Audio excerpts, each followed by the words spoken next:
네, 안녕하십니까. 오늘의 주식TV 백은환 애널리스트입니다. 자, 금일 5월 28일 목요일 장도 거의 마무리가 되어가고 있는 시점인데요. 지금 현재 시간은 3시 10분입니다. 금일 증시가 좀 많이 하락을 하였는데 그 하락에 대한 이유는 무엇인지 앞으로 우리 증시는 어떻게 될 것인지에 대해서 조금 말씀을 드리고자 영상을 켜게 되었습니다. 자, 금일 코스피 지수 같은 경우에는 마이너스 0.06, 09 이렇게 좀 거의 약보합 수준으로 마감이 될 것 같고요. 우리 코스닥 같은 경우에는 코스피와는 다르게 마이너스 2.27% 정도 크게 좀 하락을 한 모습입니다.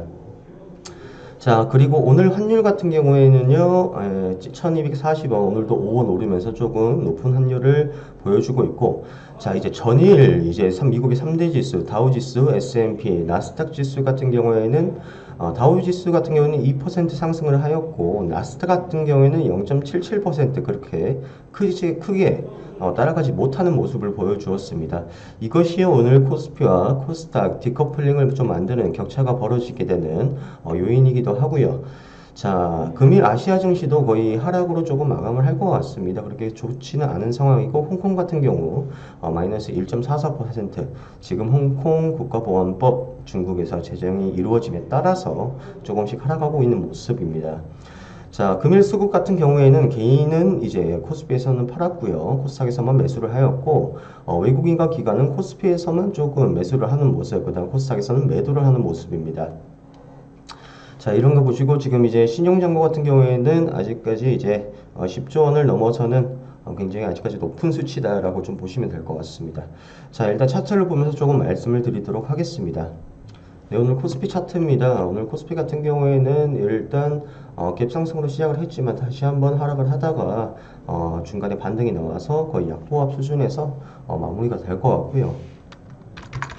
자, 코스닥 같은 경우에는 이제 코스피와 다르게 굉장히 큰 폭, 이제 3% 이상 하락을 한 모습이었다가 4%까지 갔었네요. 4%대까지 갔다가 야 그래도 이제 반등이 나오면서 그래도 마이너스 2%라는 큰 폭으로 오늘 하락 마감을 할 것 같습니다. 분봉을 한번 보시게 되면요. 자, 처음에는 좋은 갭상승으로 시작을 했지만 계속적으로 하락을 했습니다. 오후까지 계속적으로 하락을 하면서 이제 마지막에 이제 반등이 나오면서 조금 괜찮은 모습을 보여주었고, 코스피도 마찬가지예요. 네, 비슷한 양상으로 그려가고 있습니다. 근데 오늘 이제 코스피와 코스닥 왜 이렇게 격차가 많이 벌어지느냐에 대해서 말씀을 좀 드리자고 하면, 전일 같은 경우에 이제 아까 미국 지수를 제가 설명드렸다시피 다우 지수는 상승을 하고 나스닥 지수 같은 경우에는 그렇게 크게 상승을 하지 못하는 모습을 보셨을 겁니다. 그러한 이유가 이제 전일 미국의 상승 요인은 이제 경제 재개의 기대감, 그리고 이제 그때 모더나가 아닌 지금 다른 백신에 대한 기대감이 좀 나오게 되면서, 저번처럼 이제 모더나가 이제 처음에 이제 백신 개발 기대감으로 나왔을 때는 이제 경기 재개, 경기 회복이 될 것이다 라고 해서 이제 기업을 살리는 이제 중소형 기업보다는 이제 우량 기업들의, 즉 다우지수, 코스피 지수의 상승이 도드라져 보였고, 그리고 그 전 이제 기술주 중심의 나스닥, 그리고 이제 제약 바이오 업종의 줄을 이룬 코스닥 같은 경우에는 약간 지지부진한 모습이 보였습니다. 그러한 이슈가 전일도 나왔기 때문에 금일 이와 같은 양상이 일어났다. 코스피와 코스닥의 격차가 일어나는 모습이 발생하였다 라고 좀 생각을 해주시면 될 것 같고요. 그리고 오늘 이렇게 지수가 크게 하락했던 이슈는 무엇일까 보시게 되면 여러 가지 이슈가 있는데, 첫 번째로는 일단 국내에서 코로나 신규 확진이 계속적으로 늘고 있는 상황입니다. 전일 신규 확진이 79명, 연 이틀 급증 53일 만에 최대입니다. 이런 것 때문에 이제 국내 증시는 약간 상방에 대한 압력이 적어진 것으로, 하락에 대한 압력이 좀 더 커졌다라고 보실 수가 있으실 것 같고요. 지금 2차 확산에 대한 우려가 굉장히 조금씩 커지고 있는 상황이다 라고 보시면 될 것 같고, 그 다음에 이제 추가적으로 이제 또 생각을 해야 될 게 이제 미국의 강력 반대 속 중국 홍콩 보안법 오늘 표결 강행. 자, 금일 아마 우리 현지 시간, 한국 시간으로 16시쯤에 이제 어떻게 될 건지 좀 결과가 나올 거로 예상이 되고 있습니다. 실제로 이 중국이 홍콩을 잡기 위해서 이 보안법 집행을 할 가능성이 굉장히 높습니다. 그렇게 되면 미국과 중국은 이제 대립이 될 가능성이 굉장히 큽니다. 지금 점점 시간이 가면 갈수록 미국과 중국이 한 번 더 충돌할 가능성은 굉장히 크다라고 생각을 하겠고, 이 충돌이 되었을 때 어떤 식으로 풀어나가느냐. 미국도 고충이 있습니다. 미국 같은 경우에는 이제 트럼프 대통령 같은 경우에는 대선을 앞두고 있기 때문에 이게 까딱 잘못하다가는 이게 지지율의 하락을 또 끌고 갈 수 있는 그런 상황이 되고 있어요. 안 그래도 이 코로나 때문에 트럼프의 지지율이 많이 떨어진 상황인데도 불구하고 이 중국과의 갈등으로 인해서 더더욱 떨어진다고 하면 리스크가 굉장히 크게 가져가면서 대선에 대한 불리한 조건 속에 임하는 것이기 때문에 이 미국도 그렇게 강력히 어떤 제재를 조치를 취할지는 아직 미지수인 상황인데 그래도 조치는 취할 것이다 라고 생각을 하겠고, 그 조치가 지금 홍콩에 대해서 제재를 가야겠다 좀 그런 모습이 보여주고 있고, 그 다음에 이제 중국 같은 경우에는 이 홍콩 지역을 이 잡지를 못하면 실질적으로 발전하기가 굉장히 어렵습니다. 홍콩은 아시다시피 이제 바다와 인접해 있고, 그 다음에 이제 가장 큰 경제 금융 도시라고 보시면 될 것 같아요.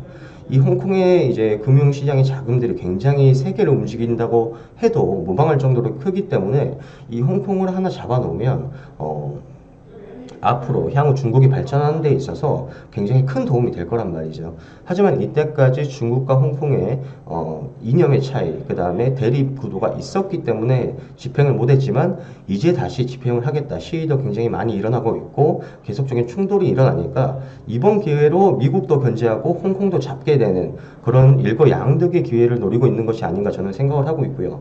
실제로 이 중국이 홍콩 보안법, 홍콩 인권법 같은 경우를 철회시키지는 않을 것이라는 제 생각입니다. 개인적인 생각이고요. 이런 거에 있어서 이제 지수는 약간 악재는 있을 수 있지만 현재 증시에서는 그렇게 크게 반영이 되지 않는 상황입니다. 그렇기 때문에 조금 더 지켜봐도 무방하다 생각이 들고, 오늘 조정 같은 경우에는 지금 아까도 보셨다시피 반등이 나오고 있죠. 일시적인 하락일 가능성이 있고 아직까지 하락에 대해서 크게 배팅하기는 이른 상황이다라고 좀 생각을 해두시면 될 것 같습니다. 자, 그리고 5월 말 시한 앞둔 한일 지소미아 다시 내관되나 이런 이슈가 있습니다. 지소미아 같은 경우에는 그때 작년 8월 달 일본의 화이트리스트 배제에 따라서 지소미아 파기를 한다 이런 식으로 우리가 한국이 카드를 꺼내 들었었는데, 다시 한번 이번 달 말까지 일본의 입장 표명을 제시를 해라 라고 우리나라에서 요구를 했었습니다. 그래서 일본이 과연 이제 화해 제스처로 나올 것인가 아니면 그대로 입장을 고수할 것인가에 대한 문제인데, 일본도 아마 고수를 좀 할 것 같아요. 그럼 이제 한국은 우리가 꺼내들 수 있는 카드는 지소미아, 그 다음에 이제 WTO에 제소를 하는 방안이 있는데, 일단적으로 지소미아 같은 경우에는 우리도 아직까지 미국을 견제할 만한, 미국을 등질 만한 아직까지 그런 힘이 없고 그런 정책을 내세우기에는 아직까지 너무 이른 상황이에요. 지소미아를 파기한다고 했을 때 미국이 굉장히 싫어했겠죠. 한미일 이런 동조 관계가 끊어지는 것이 되기 때문에 미국을 견제하는 것까지 생각을 한다면 지소미아 카드는 꺼내들지 않을 가능성이 꽤 있다. 그리고 저번에 한번 꺼내든 카드였기 때문에 그 상황을 누구보다 잘 알고 있는 대한민국이에요. 그리고 지금 코로나 때문에 정신없는 와중에 또 그런 큰 카드를 꺼내들 확률은 굉장히 낮다라고 생각하고 아마 WTO에 제소를 하지 않을까 라는 생각을 가지고 있습니다. 그래서 지금 이 상황 같은 경우에는 아직 증시에는 그렇게 크게 힘을 줄 만한 악재는 아니다라고 생각을 좀 해주시면 될 것 같고요. 그리고 추가적으로 주한미군을 감축시키고 이것을 북비핵화 협상 카드로 사용하자라는 이제 이슈가 좀 나왔습니다. 그렇게 되면서 오늘 약간의 이제 방위주들이 약간 상승을 하는 모습을 보여주었었는데요.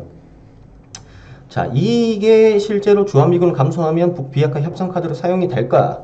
라는 것을 생각을 해봤을 때 저 같은 경우는 사용을 못한다에 좀 배팅을 하고 싶습니다. 실제로 이제 북한 같은 경우에는 비핵화를 하게 되면 그 북한의 가장 큰 무기를 잃어버리는 것과 같아요. 즉 국력을 상실할 수도 있다.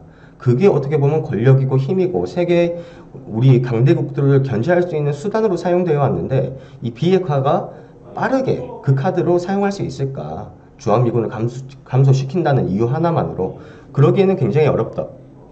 물론 카드로는 사용을 할 수가 있어요. 근데 그게 북한에 먹혀들지는 저는 안 먹혀들 거라고 생각을 하고 있는 것이죠. 뭐 오늘 이러한 이슈, 4가지 정도 이슈 때문에 오늘 지수가 일시적으로 크게 하락은 했지만 다시 한번 반등이 나와주고 있는 모습입니다. 일단적으로 시장에서 가장 크게 이제 주목을 하고 있는 거는 경기 재개의 기대감이에요. 하지만 방금 이거 말씀드렸던 이런 이슈들이 지속적으로 장기적으로 이루어지게 된다면 실질적으로 다시 한번 지수는 하방으로 갈 확률도 염두를 해두셔야 된다. 하지만 이때까지 악재는 많았으나 호재에 더 민감하게 반응하는 시장이었기 때문에 이 기조가 언제까지 유지될 것인가는 조금 더 지켜봐야 어느 정도 가시화가 될 것이다 라고 말씀을 드리고 싶습니다. 금일 오늘 종목이 좀 많이 떨어지게 되면서 불안해 하시는 분들도 꽤나 많으셨을 것 같은데 아직까지 그렇게 크게 걱정하실 필요는 없다 저는 말씀을 드리겠고요. 일단 이런 이슈들이 있는 거 조금 생각을 해 두시면서 계속적으로 이슈 체크 같이 해주시면 증시 이렇게 움직이는 데 있어서 공부도 좀 되실 거고 좀 더 이해하시기 수월하실 거라고 생각을 하고 있습니다. 일단 오늘 이런 이슈들이 있어서 지수가 하락으로 갔기 때문에 이런 이슈들 한번 설명을 드렸고요. 아직까지 상승 기조는 높기 때문에 상승할 확률은 조금 더 보인다. 추가적인 상승이 나올 수 있다 라고 생각을 해주시면 될 것 같습니다. 저번에도 말씀드렸다시피 하락을 한다는들 하락에 대한 대비는 철저히 진행하고 있으니까 너무 걱정하지 마시고 제 리딩대로만 잘 따라와 주시길 바라겠습니다. 오늘 하루도 너무 고생 많으셨고요. 목요일 하루 잘 마무리하시고 저희는 또 내일 찾아뵙도록 하겠습니다. 오늘 하루도 고생 많으셨습니다. 감사합니다.